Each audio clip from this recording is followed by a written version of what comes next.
So, Ruta. What? So the dungeon. What were your initial we need to talk impressions? about the dungeon structure and the way it works, because I don't feel like I'm spoiling anything. The dungeons all work very similarly in this game. I think you could probably assume that from going through this one. It is a very different style to any previous Zelda, and I personally think it is fascinating and incredibly complicated, but really fun and like challenging in a very different way from how Zelda dungeons are usually challenging. And so the whole idea is you're rotating different parts or like moving different parts to create different effects within the dungeon. And in this case, you have the elephant's trunk, which can be put at various different angles, and water that flows out of it will then create, pushing water wheels certain ways, or, putting out different elements and things like that. Like, depending on where you are, that water is going to be applied to different parts of the beast, and it allows you to find the 5 different terminals, which then activates the main thing, and that basically triggers the boss. So the thing with these dungeons is, like the rest of this game, you can basically do all these terminals in any order you see fit. It doesn't really matter where you go first, just as long as you get it done, that's fine, and then you go to the end. And I love that approach because, especially in this dungeon, there was one that I was like, the very beginning, the small wheel that's just rotating around. I'm really thinking about it. I'm like, I don't really know what to do here. Maybe it's the elephant's water needs to get on it some way so I can move it around. And I just left that one for a while. And I was like going through the entire dungeon. I'd done all the other ones. And in the end, I'm like, how do I do this? I'm like getting up on top and like trying to figure out. And I'm like, oh, wait. The cryonis can be used on sideways water. And so that water that's spilling out, which I did that one first. See, that's the funny thing. I hadn't worked out the thing about the water at all. And so that one naturally is spinning anyway with the default position, I believe. And I was just like, there we go. Cryonis, sideways. Got that one. And then I thought, right, but how do I get any of these other cogs moving? And I thought you got in the cog itself and started getting out of the stasis and trying to knock the weight about and get that to roll. I was like, no, it's like fixed. And then I realized that the door to gain the power of Ruta in the first place is a door sitting in water. And I thought that there was something later in the dungeon I had to do in order for that door to open. It turns out you're meant to use cryonis. I would actually walk up to it with stasis and just wham on the door for ages. Oh, and then wow. It would shoot up for a second. I'd run through and shoot back down again. And then I gained power of Ruta, obviously, through that door. And then I realized on the way out of the door, I was like, I can just cryonis it, can't I? It just raises out the water. Wait, so you actually got in by using stasis? I got into that door using stasis. Are you kidding me? No. That's insane. It's ridiculous. What the hell? I How guarantee does that even work? I got into that door using stasis. Bally, wow. God, like, this is the thing about this game. I'm like, how did you even do that? That's fucking insane. No, because one of the early shrines you go through requires you to use cryonis to lift a door. And I also had trouble because I had forgotten about that. And then I was thinking, oh wait, it's in water. Like, obviously, like that's the thing that I think I forget the most in this game is, water. I can use the cryonis rune. And like that was a thing. And I was listening to Player One podcast yesterday, whenever, and they were talking about that shrine that is by that stable, the Dueling Peaks. Like, you go through the Dueling Peaks and you get to that stable, and there's a shrine with all these spikes around it, right? And all of them, they're like, oh, how did you get to that? And they're all like, yeah, you have to climb up the cliff and like float down. And I'm like screaming at my podcast. It's like, no, you just need to use cryonis. But it's so both simple. did that, didn't we? We both glided, didn't we? No, I didn't. I used cryonis. I glided as well.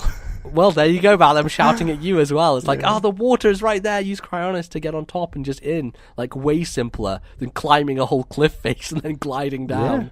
But, great that the game allows you to do that. It's absolutely It's fantastic. But then, okay, so this whole idea of the map then, I knew as soon as I saw my first one, the Gerudo map, I was like, Bally's going to fucking love this. This is Metroid Prime, essentially. Yeah. So how did you feel about this whole manipulation mechanic, where the dungeon is under your control, essentially, and you are getting around it by, figuring out where the trunk is going and all that stuff? I love the look of the map. I love that.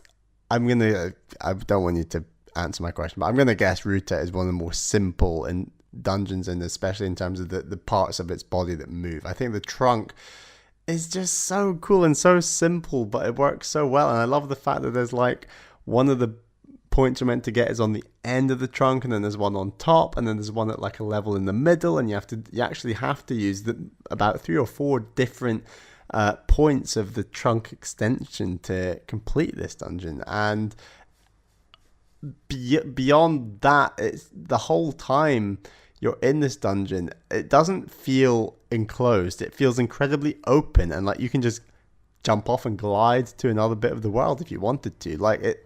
The fact... See, about that, I'm not sure if that's actually the case. Because if you and I fell into the water outside the dungeon a few times, and every time that happens, you die basically, and it respawns you at the top. Okay. And that makes sense, right? Because getting into the dungeon was a pain in itself, and once you're in there, it kind of resumes its activities as like a kind of it's harder to get in there because I think the elevator that you were on like lifts back up to the top, right? So you couldn't get back in there easily unless you.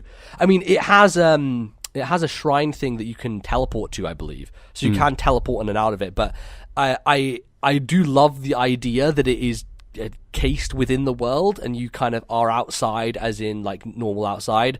But I do think that is maybe closed off a little bit, unfortunately. A breaking of the immersion as it is. Yeah, I mean, it's still awesome. Even to be able to look out to the world around you inside a dungeon like that. There's some Zelda dungeons that have done that in the past. So I think of Tower of the Gods, for example, but it's a lot less complicated. Like I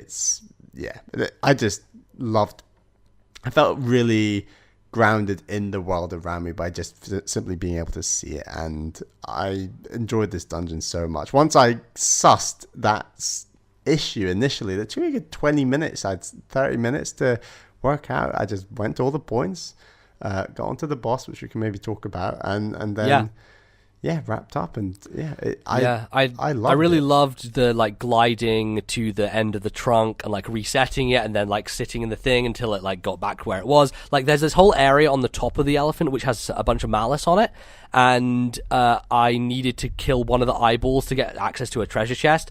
So like I went to both sides and I kept fucking up, and I kept reloading at the top of the thing because I just fell in the water every time. I was being like a bit hasty about it. I wasn't being too patient. So I eventually got it sorted, and then I think my favorite moment is when you open those doors and there's just fire around the last thing, and you're like, oh. Like, I have to get it at the right angle so the water just pours onto the fire. Dropped down onto that fire for some reason. I was already up high, and then I saw it down there, and I changed the trunk, put it out, and then went down, like, on top of it. Oh, really? So you'd already put the fire out by the time you got in there? Oh, interesting. That's really weird, because I had to open a door using magnesis, like rotating a thing. So that's very interesting. I don't know. But... yeah, so I've been a fan of both those dungeons. This one is definitely simpler. It took me less time to do, and I think I've heard people say that the Gerudo one is the most complicated and hardest. So I might have already peaked. Yeah, I think naturally the map is designed to go anti-clockwise, isn't it? You start in Kakariko, you work your way northeast, north, northwest, west, southwest, keep going. So. Yeah, I mean, if you're kind of following story-wise, that probably makes sense. And I'm actually going to go for that. I'm in the process of... I've done east, now I'm going northeast, and then I'm going to keep going, and that'll lead me to the Gorons. I'm kind of doing an S, I guess, like going for Gerudo and bouncing and, going to Zora. Just being crazy and open world-centric, you love it. So the boss is something that I think, and I think it's kind of obvious, hey... It's probably the archetype going forward for all these dungeons is like, what element are you? Well, it's this blank blight Ganon, you know? Like, I think that's probably pretty obvious. And fighting it was really weird for me because I was incredibly overpowered and I essentially beat it in the span of less than a minute. And the only reason I know that is because I activated like an elixir that gave me toughness to like take more hits. And the elixir was 5 minutes long, and by the time it was all over and I was going back to the brain thing to like scan my Sheikah Slate, I still had 4 minutes left of that elixir, so I kind of fucking destroyed this boss. I think it helped that I have the Master Sword at this point, so that really does a number on him, and I had like still 40 shock arrows, so I was just absolutely just going ham and didn't have much trouble with him. Yeah, I had where the Gerudo one gave me a lot of problems and has a very interesting quirk to it. So I had a very powerful bow and a good number of shock arrows, and yeah, there's sort of phases where it's in the water and you can just stand out the water and shoot like next to it in the water, and the fact that it's in the water does more damage and so on. Yep. I sort of took a few heavy hits. I had to use quite a bit of food, but it wasn't too difficult. And I think it's almost like they designed that boss where it is fairly beatable even with a very low number of hearts if you know what you're doing. And then likewise, if you have a high number of hearts or you have an even higher number of hearts and even more weapons like yourself, MBZ, it is considerably easier on top of that. And that's just, I guess, the nature of this game.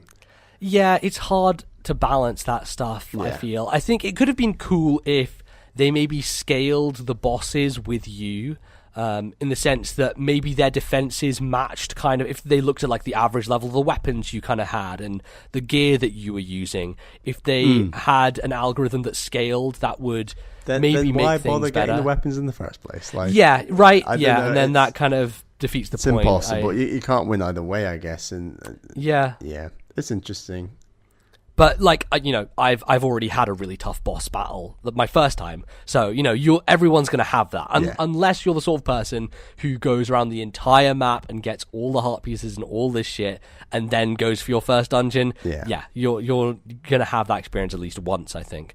And I think we both had like the same number of hearts for our first dungeons, like 7 or whatever it was. But I mean, the advantage permanently of doing something like this dungeon, and I don't know the case with Gerudo, but Mipha's Grace is just incredible. Like, it's great. It's so good. And, like, it's a big benefit that you have for the rest of the game, the open world you're exploring by doing that dungeon. It's not just a heart container you're getting this really powerful power up that I thought was so good that you could only use it once. And you told me, oh no, pal, you just recharge it. It takes like 20 minutes to recharge. I was like, are you kidding me? This is like the best thing ever. And in the context of this game, 20 minutes evaporates, right? Like, and you're not going to be in combat encounters all the time. So it's likely that you'll have, you know, you'll die and then you'll get it and you'll get the temporary hearts. And then you're probably wandering around the world for 20 minutes and it'll just recharge before you even probably enter your next combat encounter. So to some degree, it seems maybe a little overpowered, but you know, it's definitely a great reward, I think, for beating the dungeon. And it's interesting because beating dungeons, I was wondering, am I going to get a heart container for doing this? Because the way this game works is a little different. Like, I was wondering if I was going to get to choose between a stamina upgrade and a heart container. But no, it's traditional. Gives you a heart container at the end. So that's cool. And that actually made me go a bit more into stamina when I'm doing my shrine stuff. So I'm like, well, I'm guaranteed an extra 4 hearts from this game, right? Because of these dungeons.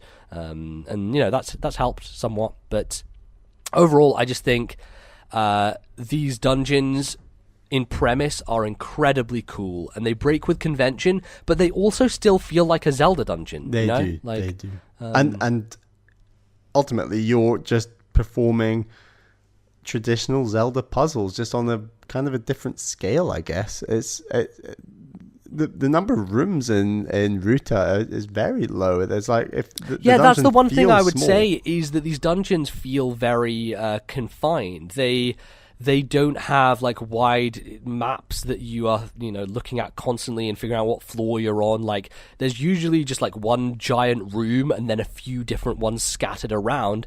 And I really like the fact that it's to scale, like it is essentially the size of what this thing is. And that's the great thing about all these buildings we've been in the whole game. There's no TARDIS rooms. There's no rooms that you go in and then they're actually bigger on the inside.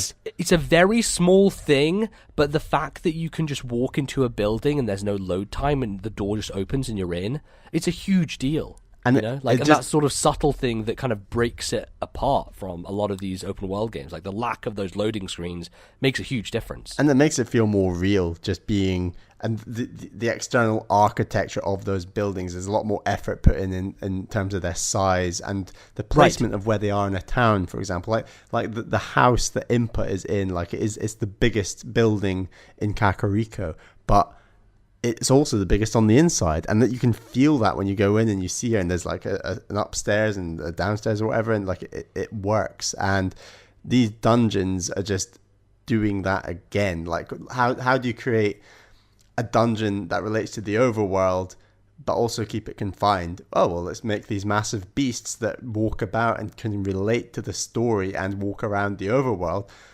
but you can still go inside them and complete an entire dungeon. Like, it's a great way of incorporating that mechanic of keeping away from TARDISes into the dungeons. Absolutely. It's very exciting. It's very cool. And yeah, the rewards are very interesting. And I'm looking forward to doing the last two, but it's the kind of thing I want to save them, Bally, to some degree. Like, I don't feel like it's right for me to just barge through this game, and obviously I'm not barging through it. I'm 60 hours in, I've only done 2 dungeons. Yeah. But I've got to the Ruta village, and I'm like, I'm just gonna leave this until I feel like going and progressing it, because there's still so much to do and so much to see. And exactly. If you enjoyed this discussion and would like to hear more, consider subscribing to us on YouTube and following the podcast playlist. You can also find us on iTunes and various other places. Follow us on Twitter at TNL Podcast and email us thisnintendolife@gmail.com. Thanks for watching. We'll see you next time.